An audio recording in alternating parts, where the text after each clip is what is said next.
5월 18일 월요일. 수천 번의 오늘. 이순신 장군은 임진왜란 기간 동안 일기를 썼습니다. 오늘날 우리가 아는 난중일기입니다. 영웅적인 승전 기록으로 가득할 것 같지만 실상은 달랐습니다. 일기의 대부분은 그날의 날씨, 부하들의 안부, 어머니에 대한 그리움, 몸이 아파 누워있었다는 기록으로 채워져 있습니다.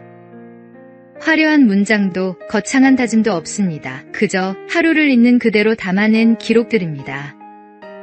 오늘의 날씨를 적는 사람은 오늘의 바다를 읽을 수 있었고, 오늘의 군사들을 챙기는 사람은 오늘의 전투를 이길 수 있었습니다.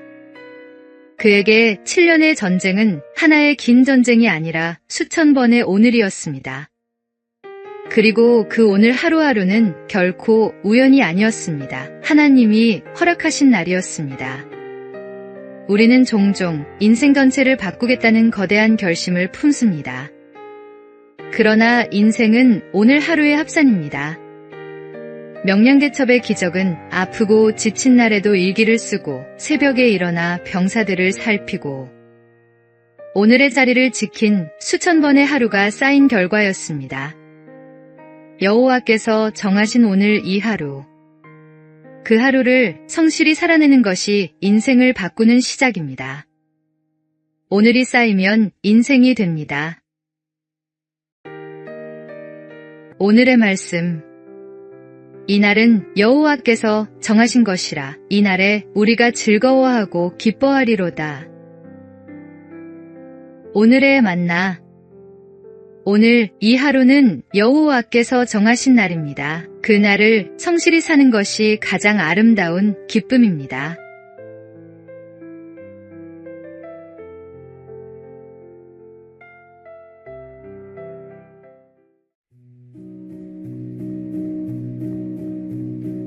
(5월 19일) 화요일.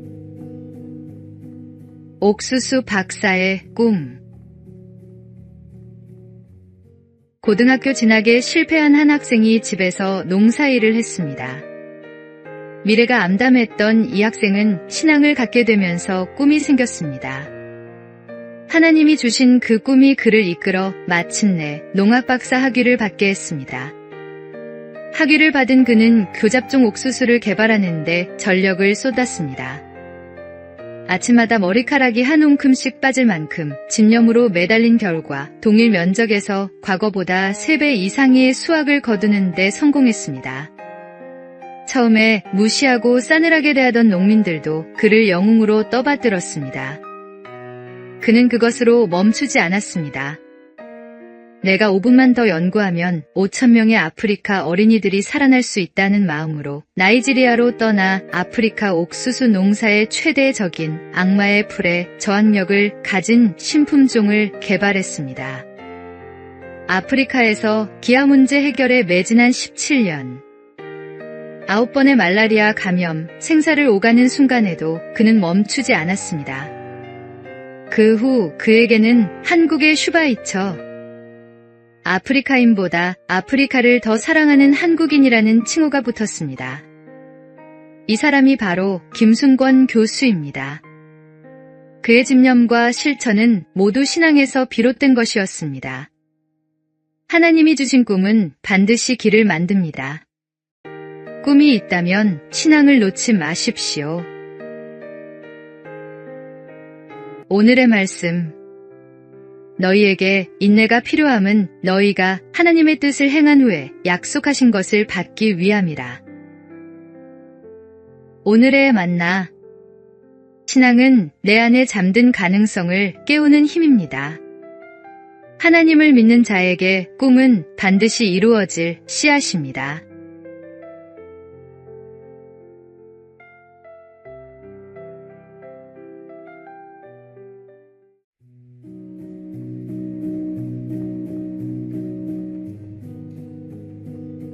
(5월 20일) 수요일. 걱정 대신 기도를. 한 책에 이런 구절이 나옵니다. 내 인생엔 내가 걱정하지 않아도 좋은 두 가지가 있다. 첫째, 내 힘으로 바꿀 수 없는 일에 대해서는 걱정할 필요가 없다. 그런 일을 붙들고 걱정하는 것은 어리석고 불필요하다. 둘째, 내 힘으로 바꿀 수 있는 일에 대해서도 걱정할 필요가 없다. 바꿀 수 있는 일이라면 걱정 대신 직접 행동하는 것이 훨씬 큰 성과를 가져온다. 더군다나 어떤 일을 걱정하는 것은 그 일 자체보다 십중팔구 더 위험하다.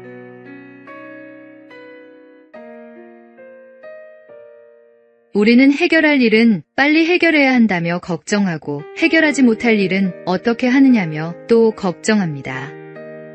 그러나 생각해 보십시오. 우리가 걱정으로 보낸 하루 중 실제로 그 걱정이 현실이 된 날이 얼마나 됩니까? 걱정은 문제를 해결하지 않습니다. 다만 오늘을 잠식할 뿐입니다. 하나님은 우리에게 아무것도 염려하지 말라고 하셨습니다. 그 말씀은 현실을 외면하라는 뜻이 아닙니다.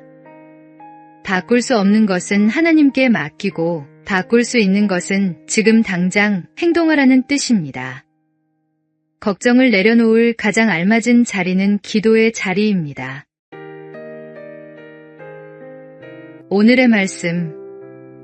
아무것도 염려하지 말고 다만 모든 일에 기도와 간구로 너희 구할 것을 감사함으로 하나님께 아뢰라. 오늘의 만나. 내가 바꿀 수 없는 것은 하나님께 맡기고 내가 바꿀 수 있는 것은 지금 행동하십시오.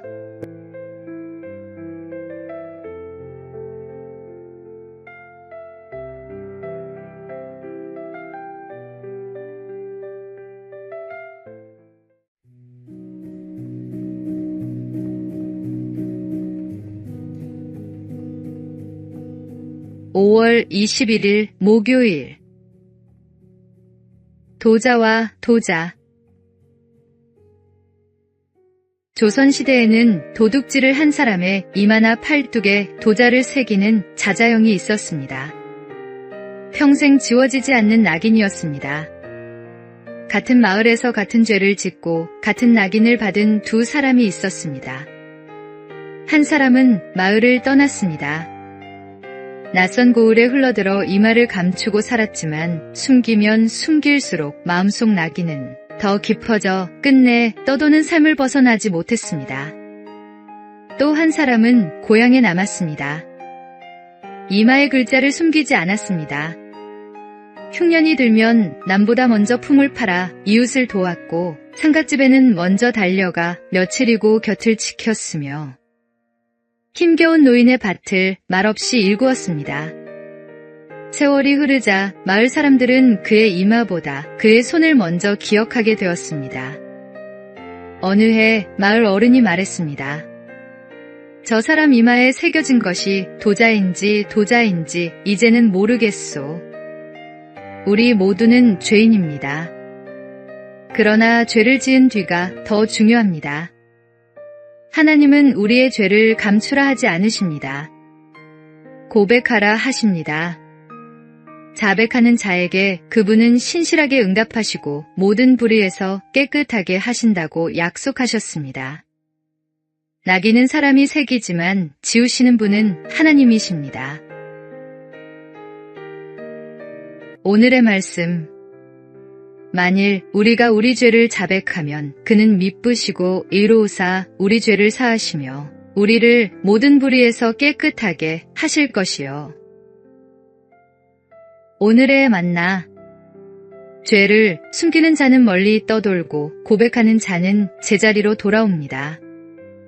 하나님께 정직하게 나아가는 것이 새로운 출발의 첫걸음입니다.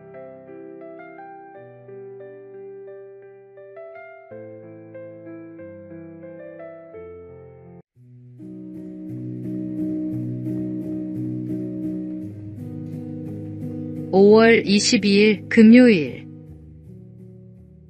쳐낼수록 달아진다. 젊은 사업가 한 명이 있었습니다. 사업이 자리를 잡자 그는 더 많은 것을 움켜쥐고 싶었습니다. 오랜만에 고향을 찾은 그는 아버지가 마당에 감나무 가지를 쳐내는 모습을 보았습니다. 왜 멀쩡한 가지를 자르세요? 이 나무가 힘을 한 곳에 모아야 제대로 된 열매를 맺는다. 가지가 많으면 영양이 분산돼서 열매가 다 작고 맛이 없어. 쳐낼수록 남은 열매가 더 크고 달아지는 거야. 서울로 돌아온 그는 욕심으로 버려놓은 것들을 하나씩 쳐냈습니다. 처음에는 잃는 것 같아 두려웠습니다. 그러나 남은 힘을 한 곳에 집중하자 사업은 전보다 훨씬 단단하고 풍성해졌습니다. 쳐냄이 손해가 아니라 더 큰 열매를 위한 준비였던 것입니다. 하나님 아버지께서도 우리 삶의 가지를 살피십니다. 열매를 맺지 못하는 가지는 과감히 제거하시고 열매를 맺는 가지는 더 풍성하게 하려 깨끗하게 다듬으십니다. 그 가지치기가 때로는 아프고 억울하게 느껴질 수 있습니다. 그러나 그것은 버리심이 아니라 더 크고 단 열매를 위한 아버지의 손길입니다. 우리 삶에서 쳐내야 할 가지가 무엇인지 오늘 하나님 앞에 내어놓으십시오. 오늘의 말씀.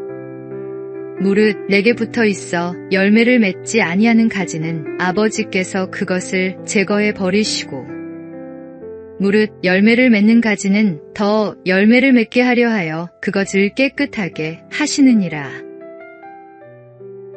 오늘의 만나. 더 풍성한 열매를 맺으려면 먼저 쳐내는 용기가 필요합니다. 오늘 하나님께 맡겨드릴 욕심의 가지가 무엇인지 살펴보십시오.